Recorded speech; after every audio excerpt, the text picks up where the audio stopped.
आपण पाहता महाराष्ट्र दर्शन न्यूज। आज जलम पोलीस स्टेशनच्या वतीने जलम पोलीस स्टेशनचे ठाणेदार अमोल सांगळे यांनी माटरगाव येथे कायदेविषयी कार्यशाळा संपन्न झालं। हे ते अतिशय योग्य आणि सुटसुटीत आहे। कोणावरही अन्याय होणार नाही आणि ज्याने चूक केली तो सुटणार याची पूर्णपणे जाणीव ठेवून योग्य प्रकारे नियोजन करून बनवलेल्या कायद्याचे अंमलबजावणी योग्य प्रकारे सुरू झालेली आहे। या अंमलबजावणीमध्ये कोणतीही गय केल्या जाणार नाही।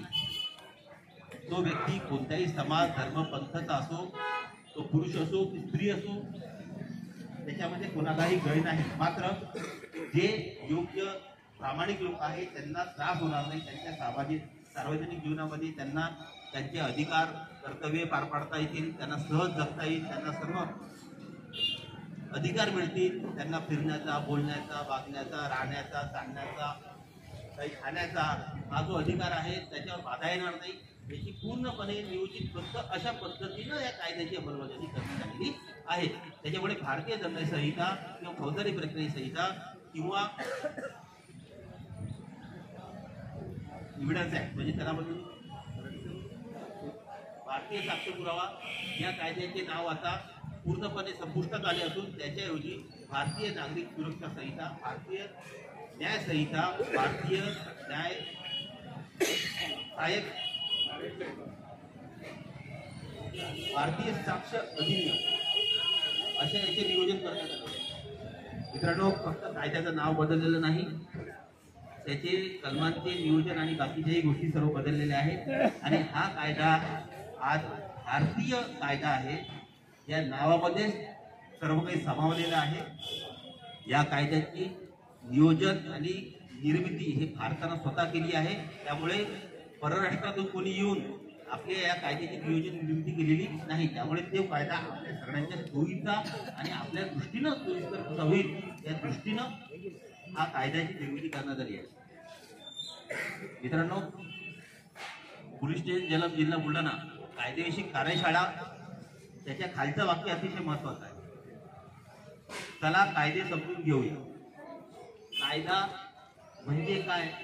एक नियम, ज्या नियमामध्ये प्रत्येकाने राहिल्यानंतर, प्रत्येकाने त्याचं जीवन व्यतीत केल्यानंतर त्याला एक सुरक्षिततेची भावना निर्माण होईल, त्याला एक सुरक्षितता असल्याचा त्याच्या मनात भावना राहील, तो एक चांगलं आयुष्य जगू शकेल, तो एक चांगला शिक्षित व्यक्ती, सुशिक्षित व्यक्ती सामाजिक जीवनामध्ये बनवू शकेल आणि त्याच्यामुळे समाजाला त्याचा फायदा होईल आणि समाज प्रगती करेल। समाजाने प्रगती केली, त्या व्यक्तीने प्रगती केली, त्याच्या समाजाने प्रगती केली, तर गाव, आपलं गाव खेडं हे प्रगती करेल। आपल्या गावाने प्रगती केली तर आपला तालुका प्रगती करेल, आपल्या तालुक्याने प्रगती केली तर आपला जिल्हा प्रगती करेल, आपल्या जिल्ह्याने प्रगती केली तर आपलं राज्य प्रगती करेल आणि राज्याची प्रगतीनुसार देशाची प्रगती अवलंबून असते।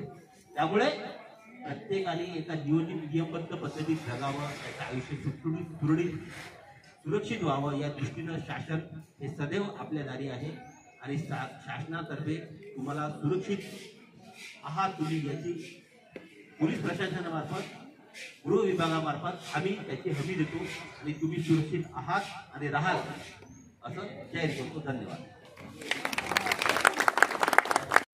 वगळण्यात आला। भारत हा सर्व धर्म पंथ जातीचा असा एक देश आहे। याच्यामध्ये प्रत्येक धर्म जाती पंथीचे लोकांना राहण्याचा अधिकार आहे। अशा कोणत्याही विशिष्ट समाजाप्रती किंवा विशिष्ट व्यक्तीप्रती कोणाही अन्याय होऊ नये म्हणून कायद्यामध्ये आमूलाग्र बदल करण्यात आलेला आहे। आता हा बदल म्हणजे काय? 1860 मध्ये भारतीय दंड संहितेची निर्मिती करण्यात आली। 1860 चा कायदा 2025 मध्ये लागू असायला पाहिजे काय? असायला पाहिजे काय? नसायला पाहिजे। म्हणजे 1860 मध्ये विचार करणाऱ्या व्यक्तीचा विचार हा 1860 मध्ये जो होता तो 2025 मध्ये निश्चित बदललेला आहे। भारत स्वतंत्र झालेला आहे, प्रत्येक व्यक्तीला अधिकार आहे, त्याच्या कर्तव्य आहेत याची त्याला जाणीव असावी, त्याला त्याची माहिती असावी। म्हणून भारतीय दंड संहितेत बदल करून भारतीय न्याय संहिता या कायद्याची निर्मिती करण्यात आली। यामध्ये वेगळा काही बदल करण्यात आला का? तर मुळात इथं आपण पार करत असताना इंग्रजांनी त्या कलमांमध्ये स्वतःच्या हातामध्ये नियंत्रण राहावं, लोकांवर अंकुश निर्माण करता यावा